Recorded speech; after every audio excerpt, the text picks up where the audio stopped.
महिषी विधानसभा से आरजेडी के नए नवेले विधायक कृष्णा गौतम ने मुस्लिम महिला डॉक्टर नुसरत प्रवीण को लेकर बयान दिया है, जिसकी खूब चर्चा हो रही है। मुख्यमंत्री नीतीश कुमार द्वारा हिजाब हटाने की कोशिश मामले पर विधायक कृष्णा गौतम ने कहा, मैं तो कहूंगा कि जिस तरह से बहन नुसरत का अपमान हुआ है वो सिर्फ उनका अपमान नहीं है, ये पूरे बहन बेटियों का अपमान है। भारत के संविधान में जिस तरह से धर्म की आज़ादी दी गई है, ये उसका अपमान है। मैं बहन नुसरत प्रवीण को कहना चाहता हूं कि आप राष्ट्रीय जनता दल में आइए, हम आरजेडी परिवार की ओर से आपका स्वागत करते हैं। ये जो अभी संघवाद चल रहा है और उसमें मां बहन बेटियों का अपमान किया जा रहा है, उसका एक एक करके हिसाब लेंगे। इस दौरान आरजेडी विधायक कृष्णा गौतम ने सीएम नीतीश कुमार पर हमला बोलते हुए ये तक कह दिया कि सीएम नीतीश कुमार की मानसिक स्थिति अब ठीक नहीं है, उनका इलाज बेहद जरूरी है। विवाद नहीं सर, ये तो मैं कहता हूं कि आदरणीय राष्ट्रपति महोदय से कि नीतीश कुमार जी की मानसिक स्थिति की जांच करवाएं, मेडिकल टीम का गठन हो। मां बहनों का अपमान, कभी सदन में अपमान, कभी रोड पे अपमान, कभी क्या भैया, एक नहीं, आप लोगों के पास भी हजारों सबूत हैं उनके पड़े हुए हैं। और हम लोग इस तरह से बेतुके मुख्यमंत्री को झेलना बहुत कठिन है। ये सिस्टम झेल रही है, जनता झेल रही है, मां बहन झेल रहे हैं अपमान, घुट घुट करके हम लोग अपमान झेल करके बिहार वासियों का नाक कट जाता है इस तरह की जब हरकतें उनके सामने आते हैं। अगर आप लोभ में, लालच में किसी तरह उनका समर्थन करते हैं तो ये अलग बात है भैया।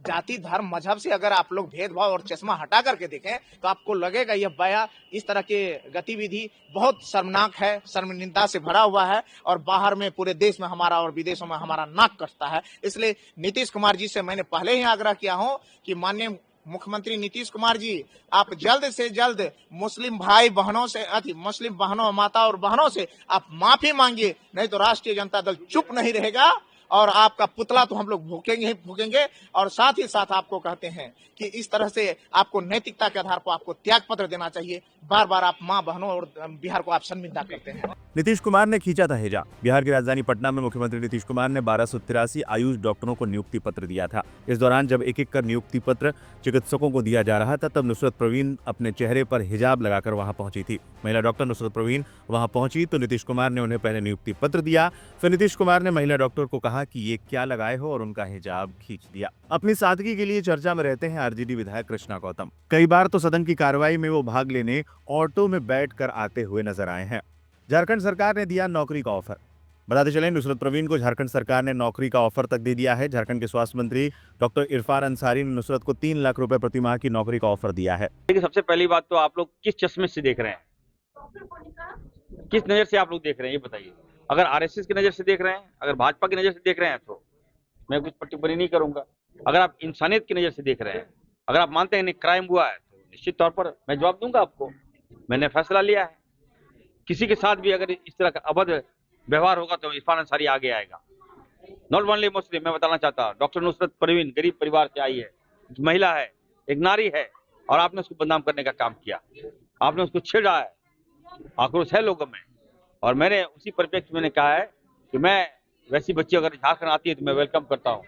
मैं उसको सरकारी नौकरी दूंगा, मनचाहा पोस्टिंग दूंगा, 3 लाख रुपया सैलरी दूंगा मैं, और सरकारी फ्लैट दूंगा, अच्छा वातावरण दूंगा, अच्छा माहौल दूंगा, यहाँ जात पात नहीं करने देंगे, और जो इस तरह की हरकत करेगा उस पर कार्रवाई हम लोग करेंगे। ये इरफान अंसारी की सोच है।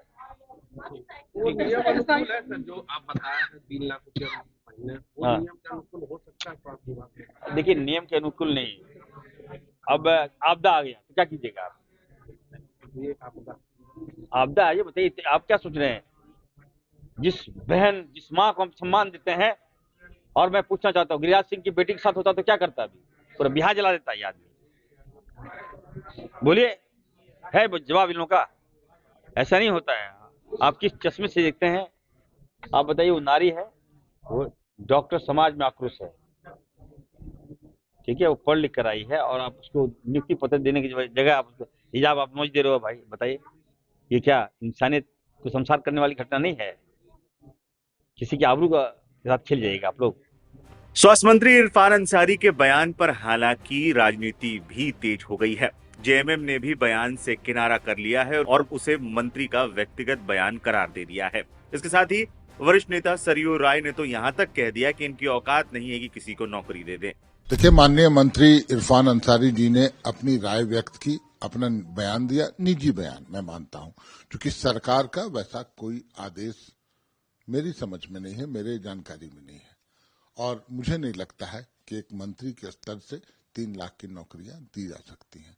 लेकिन जिस मुद्दे को, जिस मामले को दबाने का प्रयास है, उस पर बातें होनी चाहिए। चर्चा का केंद्र बिंदु बिहार के मुख्यमंत्री का आचरण होना चाहिए, न कि इरफान अंसारी का बयान। अरे भाई, आप मुख्यमंत्री हैं, लगातार ऐसी वारदातें हो रही हैं।